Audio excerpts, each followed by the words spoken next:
parler du Haut-Fourneau numéro 4. Merci Madame la Présidente. Ça fait maintenant 10 ans que les sidérurgistes et les travailleurs réunis dans un comité se battent pour le maintien du Haut-Fourneau 4. D'abord, bravo pour leur combat et leur ténacité, parce que ça doit vraiment être très compliqué à ce moment de tenir le coup. Ma question, en fait, c'est celle de savoir si, au-delà des faits de communication, est-ce qu'il y a une véritable volonté, dans le Collège de la Ville de Charleroi, de soutenir ce comité dans son combat pour maintenir et pour préserver le Haut-Fourneau 4, pour des raisons de respect de la mémoire des travailleurs et de transmission de l'histoire des sidérurgistes. Il y a quelques années, la Ville de Charleroi avait déjà raté l'occasion de pouvoir assurer la préservation du Haut-Fourneau 4, et tout dernièrement, la Ville de Charleroi s'est vue refuser l'accès à certains subsides parce que le dossier qui avait été introduit par la Ville n'était pas conforme aux attentes de la région. C'est quand même un peu étonnant quand on a la chance d'avoir comme bourgmestre un ancien ministre président de la région wallonne et aussi dans le collège ainsi que dans le conseil communal pas mal de députés qui connaissent très bien le Parlement wallon. C'est un peu étonnant de voir que ce dossier n'a pas pu être introduit correctement. Je me suis même laissé dire que la Ville s'est simplement contentée d'introduire le même dossier qu'en 2019 sans se préoccuper de correspondre aux critères qui étaient demandés en 2022. Je voulais d'abord vérifier cette information. C'est la raison pour laquelle, effectivement, j'ai fait la demande auprès de l'actuel échevin responsable d'avoir effectivement les deux dossiers. Donc, il m'a appris qu'il y avait toute une procédure pour pouvoir l'obtenir. Je pense que c'est vraiment important, effectivement, que l'ensemble du Conseil puisse disposer de ces deux dossiers pour vérifier cette information. Parce que, évidemment, si ça se confirme, ça témoignerait évidemment du manque de volonté de la part du Collège de pouvoir aider à la préservation de ce Haut-Fourneau. Et j'espère que ce n'est pas le cas. Évidemment, un projet de préservation, ça a un coût. Et ce qui est étonnant, évidemment, dans ce dossier, c'est de voir que la négociation entre les pouvoirs publics et du FERCO, tenant compte du fait que du FERCO, au cours des 3 dernières années de l'exploitation du site, a généré 280 millions d'euros de bénéfices, c'est quand même étonnant de voir que finalement c'est la ville qui devrait payer 10 millions, si le chiffre est exact, pour pouvoir acquérir le terrain, et qui a encore 130 millions d'euros de dépollution à payer, dont la moitié pour les pouvoirs publics.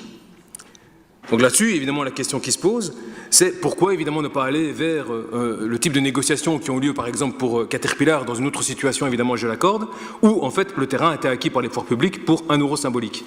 Est-ce que la Ville de Charleroi et l'échevin actuellement en charge de cette matière va aller dans le sens de négocier, effectivement, avec du FERCO pour qu'il n'y ait pas, effectivement, ce paiement de 10 millions d'euros pour le terrain? Enfin, un dernier élément qui est important, c'est que une réunion d'un groupe de travail va être constituée et va se réunir début juillet. Le constat, c'est que dans ce groupe de travail qui est patronné par YTech, dans lequel il y a aussi pas mal de mandataires Carolo, ne comprend pas la présence de la région wallonne ni la présence du FERCO. Donc, sans ces deux acteurs, évidemment, c'est très difficile d'avancer sur la préservation du site. Et d'ailleurs, c'est une demande explicite du comité d'avoir ces deux acteurs. On peut que constater qu'à Liège, par exemple, où il y a eu aussi tout un processus pour préserver un fourneau, si ça a fonctionné, c'est en partie parce que, effectivement, la région wallonne et ArcelorMittal, dans ce cas-là, étaient autour de la table.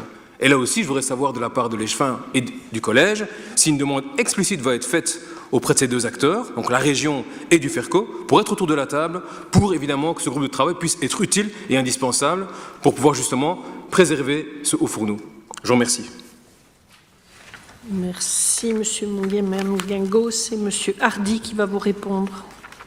Merci, Madame la Présidente, et merci, Monsieur le Conseiller, pour votre question, qui me permet effectivement de faire le point sur ce dossier. Et vous connaissez mon intérêt et mon engagement dans le cadre de la reconversion sur les friches industrielles. D'ailleurs, nous avions eu l'occasion le 18 du 1 2022 d'avoir le bureau Vigano qui nous avait présenté le master plan de la Porte Ouest. Et pendant toute une journée, avec les collègues du Parlement, nous avions pu poser toutes les questions à l'égard de ce master plan. Et force est de constater que ce jour-là, votre formation politique était plus que discrète sur les questions qui portaient sur le long terme et l'intérêt que représentait la Porte Ouest en termes de reconversion socio-économique. Néanmoins, et vous pouvez me croire, la chef 4 constitue un élément spécifique de la reconversion de cette friche industrielle et nous sommes bien conscients de la valeur patrimoniale de la ville, du HF4 pour la ville.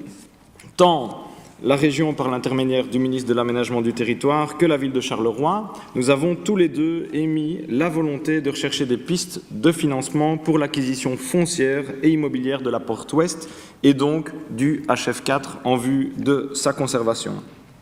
Avant mon arrivée à la ville, vous l'avez dit, la ville avait remis un dossier portant sur la valorisation du bien à haute valeur patrimoniale dans le cadre d'un appel à projet lancé par la région wallonne.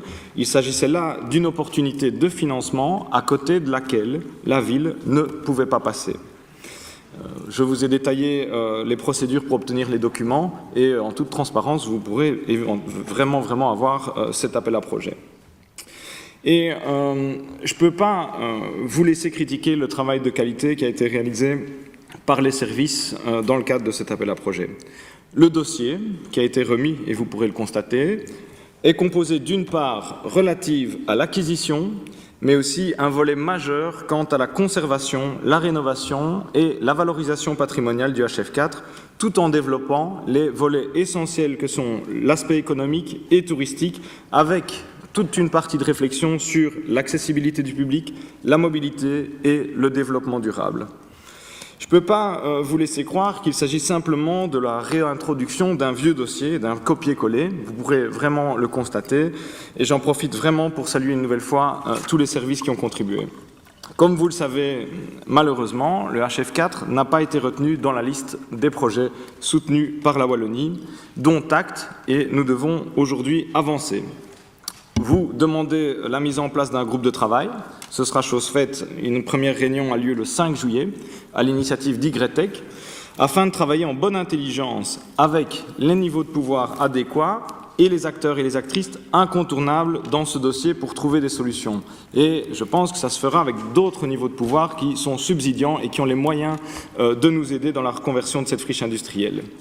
Je terminerai en réaffirmant que le HF4 doit être intégré au projet global de reconversion de la Porte Ouest, un projet collectif, co-construit et concerté et qui doit durer dans le temps. On ne parle pas ici de la reconversion d'un petit parking, mais bien de plus de 100 hectares de friches industrielles qui doivent être un véritable levier de redéploiement socio-économique de notre métropole et nous vous tiendrons bien entendu informés de l'évolution des travaux. Monsieur Gillard, pardon. Merci Madame la Présidente. J'aimerais bien effectivement intervenir sur la question de Monsieur Mugema Ngango que je trouve particulièrement pertinente et j'avais déposé une question écrite à votre prédécesseur, Monsieur Léchevin. Et il faut saluer bien évidemment le travail qui est fait par les défenseurs et les combattants du Haut-Fourneau, tout confondu, tout comité confondu. Je pense que c'est à eux également qu'on pense, bien évidemment. Ce qu'il faut savoir, le problème majeur avec le Haut-Fourneau, c'est aussi symbolique puisse-t-il paraître. Vous avez beaucoup de commentaires sur les réseaux sociaux qui nous expliquent, de citoyens qui nous expliquent qu'il faudrait l'abattre ou le démolir. Et donc la préservation du patrimoine industriel, évidemment, politiquement, elle est essentielle et politiquement, on doit pouvoir la faire comprendre aux gens pourquoi finalement il est important de conserver ce totem finalement qui appartient à Charleroi et qui appartient à l'histoire des Carollos. Je pense que c'est particulièrement important. Je vous entends sur l'idée du groupe de travail et je pense que voilà, c'est une bonne chose. Le problème des groupes de travail, c'est qu'on ne sait pas toujours à quoi ils travaillent et donc c'est une réelle difficulté de se dire qu'à un moment, aujourd'hui, le bien, quoi qu'il en soit, il est d'une certaine manière précaire, entre guillemets, même si vous avez l'intention politique de dire à un moment, OK, dans le master plan Porte-Ouest, c'est un élément essentiel qu'on veut absolument préserver, il n'en demeure pas moins que d'un point de vue théorique et pratique, il n'est pas protégé. Par le passé, il y avait au niveau régional wallon une protection, le bien avait été classé pour 12 mois, un classement qui n'avait pas été renouvelé, et donc peut-être, je ne saurais trop vous suggérer de retourner peut-être vers la ministre de tutelle et de demander pourquoi finalement ce classement ne pourrait pas être renouvelé d'une certaine manière, le temps d'avoir une solution plus pérenne ou une réflexion beaucoup plus aboutie sur le sujet. En tout cas, ce serait peut-être un premier élément qui viendrait rassurer notamment les défenseurs du Haut-Fourneau. Je vous remercie. Merci. Monsieur Mungemangango.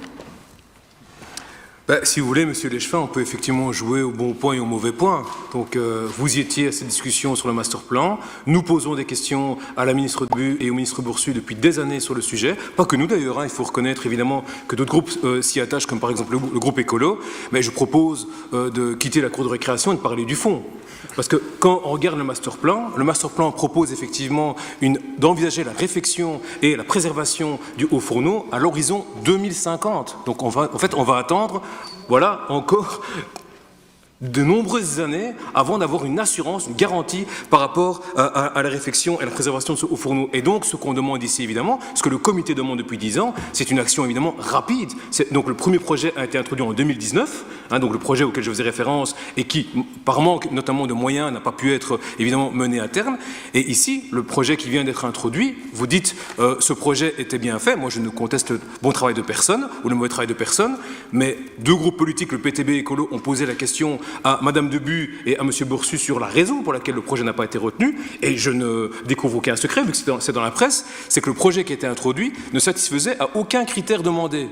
Donc là, on a un problème. Je veux dire, moi, j'attends de voir effectivement ces documents, soit effectivement ce sont les ministres qui disent le contraire de la vérité, ou soit il y a un problème dans le projet qui a été introduit. Et dans ces deux interrogations récentes, votre groupe était présent, n'a pas réagi pour dire non, les ministres sont en train de dire le contraire de la vérité. Et donc, de ce point de vue-là, il y a un souci. Et donc, j'attends effectivement, nous attendons, j'espère que l'ensemble du conseil communal pourra les avoir, les documents pour savoir finalement ce qui a été fait. Alors, au niveau du groupe de travail, j'ai quand même répété alors ma question, à laquelle vous ne répondez pas, ou alors vous n'avez pas été jusqu'au bout de votre réponse. Est-ce que oui ou non, dans l'état actuel des choses, le groupe de travail va comprendre l'acteur économique du FERCO et la région wallonne autour de la table? Parce que pour le moment, quand on pose la question à la région wallonne, il n'y a pas d'engagement de ce type. Et vous-même, vous avez évoqué dans la presse le souhait que ce soit le cas, mais est-ce qu'il y a un engagement de la part de la région wallonne et du FERCO pour le faire? Ou est-ce que vous-même, vous allez, comme Échevin, évidemment, en charge ou en tant que collège, exiger évidemment cette présence? Parce que, en tout cas, le projet qui a été couronné de succès, ou en tout cas en partie à Liège, un des ingrédients fondamentaux, c'était évidemment qu'autour de la table, il y avait ces deux acteurs-là. C'est une demande spécifique du comité, je le répète, et je pense que sans ça, on aura des difficultés à aboutir. Merci.